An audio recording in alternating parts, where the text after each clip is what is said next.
What's going on, guys? Anthony come back at you with another video. Hope everyone is doing well. I am coming at you with a very quick turnaround since my last video. That is because I wanted to do a video response for MrFisherbike. He's currently doing a contest where you have to show off your top 3 to 5 cards, not based on value, which I really like because I have not made a top cards video in so long because of the fact that it's all based on value, and I think this is an awesome way to show off some cards that may not have value for somebody else but have value to you for sentimental reasons. With that being said, one card here is definitely of a little bit higher value, but it has a lot of sentimental value to me. But I just think it's a really cool way to see what other people collect and show off some things that, yeah, you just like to show off some awesome cardboard. So the first card, this card has a lot of sentimental value to me. If you were a follower of my channel for some time, you will know that I used to PC this guy pretty heavily. Had a pretty amazing collection of his. Unfortunately, personal issues came up, and about 90% of my collection was sold, including the stuff of his, but I did manage to keep a couple things, including this card, which is my favorite card of his. The reason why I have such attachment to him is, in this card is, well, number one, I was a student at UConn at the time that he was a student, and he won us a national championship. He led us to a national championship in 2014, and to say that I'm a part of that is pretty amazing, especially when we were just one of those teams that nobody expected to make it even close to that far. The last 2 national championships that the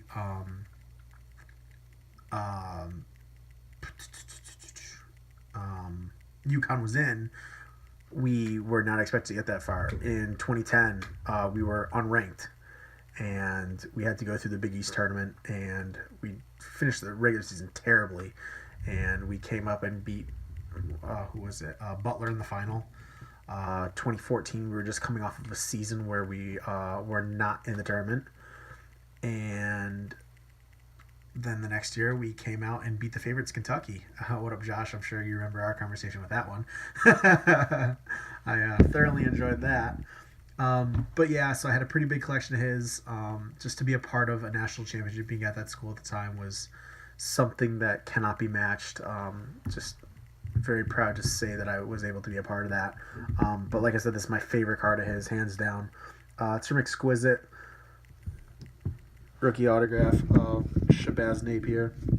Finally finding his groove in the NFL, in the NBA, it looks like. So, like I said, really no description needed why it's my favorite card of his, because it's exquisite. It's an awesome high-end, awesome design product, and it's in his UConn uniform. So that is the first card.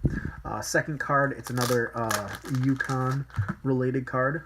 This one goes back more to my childhood, and when I was a little kid, growing up in Connecticut, we didn't have a pro sports team. The closest I would either have to, if I wanted to go see the Patriots play, that was over 2 hours. If I wanted to go see the Yankees play, that was over 2 hours. So UConn sports was huge. So that's why that one is still in the background. UConn sports was huge. Football, not so much. Football, UConn always really sucked. They still do. You'll have one player here or there who really makes it through and has somewhat of a career in the NFL, lasts for maybe a couple years and phases out, which is Donald Brown being probably the exception. He's had just a solid career, nothing crazy, a solid career. This guy had spent over 10 years in the NFL, was on an active roster every single year.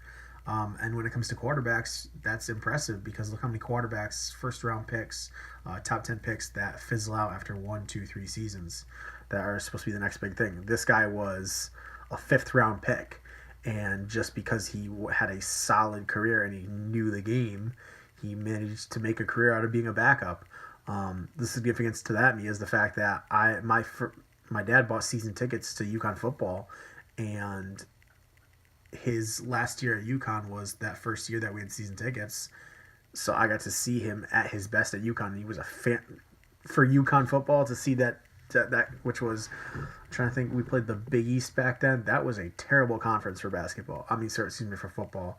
But he was like the star of the show.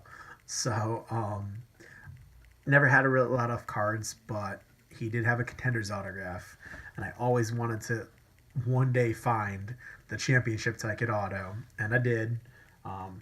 Last year, got the championship ticket auto of Dan Orlovsky and graded it myself. And for a card from 2005 to come back in 9/10 today is pretty awesome.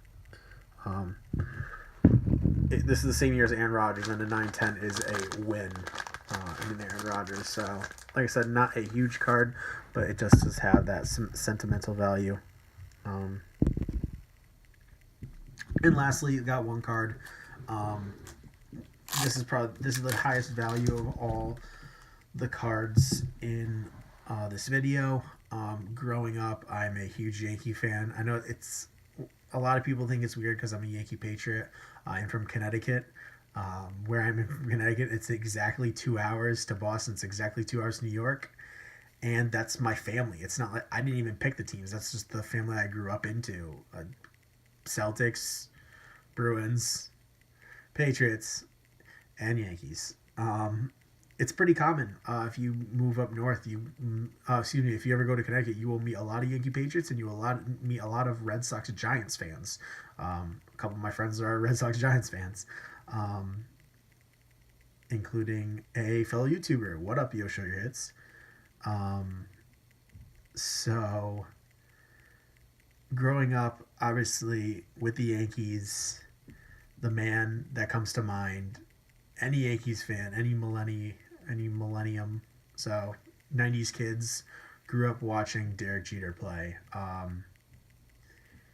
He was the captain. He was Mr. Yankee. He was that figure on and off the field that, wow, he was Mr. Baseball. Really, honestly, I can't think of a person who I could call Mr. Baseball since Derek Jeter. I really couldn't. I mean, I feel like Chris Bryant is on that track, but I really couldn't think. I wouldn't say Mike Trout. I would definitely not say Bryce Harper. Just personal issues, but I think Chris Bryant might be on that track. But Derek Jeter was Mr. Baseball, and he was my childhood. And growing up, going to card shops and looking at cards, seeing this card and thinking that I would never, ever, ever, ever, ever own it, and to have it in my collection 3 times over. I had it once, sold it, had it once, sold it, both for reasons where I just needed the money and I had no choice, and my collection wasn't as extensive where I could sell other stuff. But it's back in my collection, here to stay. Still today, one of the nicest sets ever designed. It's 2000 and I believe this is 2005 Upper Deck Artifacts.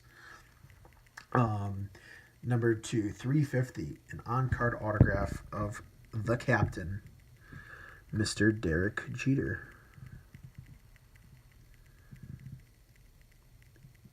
Just absolutely, in my opinion, when I think of iconic Derek Jeter cards, I think of his SP Authentic Rookie and this card, because this was like one of the first Jeter autographs that I ever saw, and in my opinion, it's one of the nicest designs. Nothing crazy, no patch needed, just a simple on-card autograph with a just a perfect design. Everything about this card just pops at me. Of course, the camera's not doing it justice. But yeah, so there are my top 3 sentimental cards.